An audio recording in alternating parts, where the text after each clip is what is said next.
The Vampire Knight has a little more health than the other characters. He has a little more attack as well. And he also has 2 flip sides as well. Everyone will.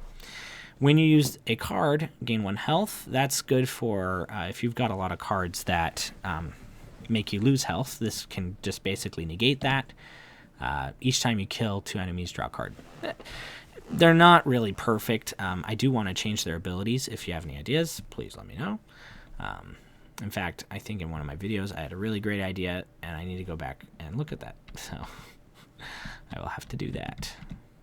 Okay. So let's look through the deck list for our Vampire Knight. The Vampire Knight, he relies a lot on the standard attack. So a lot of his cards are going to boost that. They're going to make it cheaper, and they're going to make it better for everybody so that they can all use their standard attacks better as well. You and all players within range can use their standard attack for free once this turn. That is a really good card. I could just get rid of the range. All players can use their standard attack for free once this turn. So, might go change that. Running Mist. I kind of wanted to go with the idea of like blood and blood magic with the Vampire Knight. So this is kind of an idea of like, okay, sacrifice 1 health, but you can... So like you play this card, and then you can move up to 4 tiles, right? And every enemy you pass through, or every tile with enemies on it, they all get attacked. So that has a good potential for just widespread damage. It's very good. Excuse me. You can lose 1 health and gain 3 mana at the cost of no mana. So that's nice. And mana is permanent. It carries over into the next turn. So that's just always a good deal. Goblin's Bane. When a goblin enemy is the target of this card, add 2 dice to the attack. So it's just extra... I mean, it's not super better than this, but this costs 2 mana, right? So this is better, just strictly. And then also, if you're attacking Goblin, you can just deal a bottom ton of damage. Challenge the Hero. I actually think this card works better in the Holy Dragon Knight. And I think that I could change this card to be something else. But its ability is target enemy must roll 1 dice to attempt to beat your armor score, which is 3 currently. If the enemy fails the dice roll, they can only attack you. So this helps to prevent bosses from going after small characters. It's very helpful. So I think actually with monsters, the idea is that they'll target anything on their same square, and then they'll go after... So anything on their square, lowest health, and then the closest enemy within that range, right? Okay. Oh, actually, I might have it biggest health. Because if you have multiple characters, like, you just don't want your summons to be alone or, like, caught off guard, right? I think that's... I don't know. We'll see. Tell me what you guys think. Flaming Familiar. He gets another familiar. All friendly characters on the same tile as this have +1 standard attack. So there you go. That's another bonus. And he's pretty strong. But to be fair, the Vampire Knight doesn't have a lot of familiars. I think he has maybe 2. So it's good. It's a very good card. Draw a card. If you end your turn on the same space as an enemy, return this card to your hand. Knight's Honor. That's a good one too. I kind of struggled with the theme for this character. I think I wish I had a better this is exactly what I want this character to do. Like he's gonna deal a lot more damage and take more, and like hurt himself, or he's going to heal more. I kind of wish I went that direction, and maybe I should. But that's I'm learning, I'm growing. I think that your guys' suggestions would be very helpful. Into the Fray. You can use your standard attack 1 time per turn for free. So that's another great one. It increases your attack by 2. That's all abilities. That's not just your standard attack. That's all. And it also increases your shield by 1, and it lasts for 2 turns, 3 turns, 2.5 turns. But it works the turn you play it, so that's very convenient. That one's pretty good. That one's probably one of the ultimate cards for him, though it's not permanent, so it's very strong. I think I still need to prototype this and play it. That's what I'm working on, but I figured devlog it early, devlog it now. Quick engage. Move to a tile within range, then attack an enemy in that tile. So it just costs 1, but I can move and attack for free. I don't have to use my movement or my standard attack, right? So that's pretty nice. Shadows of Blood. Lose 1 health. When you play this card, give all enemies within range 1 fear token. At the start of your turn, give all enemies within range 1 fear token. Pretty nice. I believe fear tokens either make it so enemies or characters cannot move closer to other characters, or it removes shield. And I actually think it's supposed to remove shield, which is very helpful. So that's a pretty good one. I think it's supposed to remove shield. That's what I remember writing down. Rip Asunder. This one's just supposed to be a very strong attack at the cost of health. So, yeah. Kindled Ichor. Lose 1 health, draw a card. Doesn't cost any mana, so just depends on how much you are willing to do that. I love the art so much. Man, the art's so good. I love the theming that I did with it. That's what I feel like I'm a lot better in, just getting images and making them what I want. Rallying Cry. You and all other players within range can play 1 card without paying its cost this turn.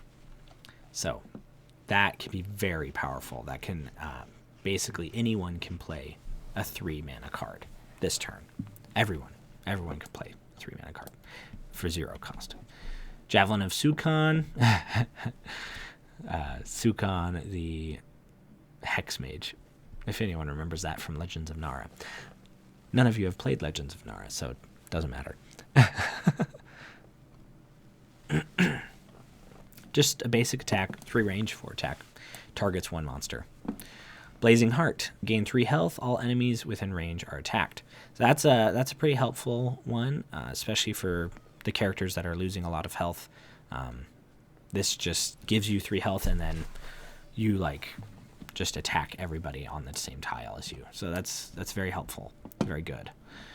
He has a lot of 2-cost cards, which I think is a little difficult, but not too awful. Like I said, I need to go and rebalance everything, especially after a playtest. Once I playtest the first time. I haven't even playtested the first time, guys. This is all just ideas. Sacrificial Blast. Sacrifice 2 health. Target a tile. Any enemies between your tile and the target tile are attacked. So that is very nice. If you remember a tile being like this is where you are, 1, 2, right? So this tile, and this tile, every enemy gets attacked there. And that's 3. That's 3 attacks. So pretty nice, I think. Yeah, pretty cool. Dual Wield. That's a fun one. Your attacks for the rest of the turn have +2 dice. So yes, it does use 1 dice, but if you 1 mana, but if you kind of save up your mana, or if you have other cards that kind of synergize with this one, it works. In fact, I should probably just make this cost 0. It doesn't need to have a cost. It would work. It's probably a better idea, because especially since it's such a limited time frame. Sanguine Flames. At the start of your turn, you and each player in the same tile as you gain 1 health. It's very convenient and very helpful. It has a lot of friendliness to it. And this is permanent, so it's such a... It's a good card. It's a good card. But again, is this really what players want? I don't know. I don't know what a player who's playing like this would want. And so that's kind of what I've struggled with, I think. What would you want as a vampire knight? Do you need more like blood magic? Do you need more defense? Do you need more attack? I don't know. You know, this one's just a permanent shield. So you're permanently at 4. Whenever a creature attacks you, they have to get 5 or 6 to kill you or to hurt you. That can be very powerful. This is just an item, so it's permanent. At the start of your turn, gain 1 mana of your choice, and that lasts every turn, so you get another mana. Hero Strike, just a strong 1 mana costing card.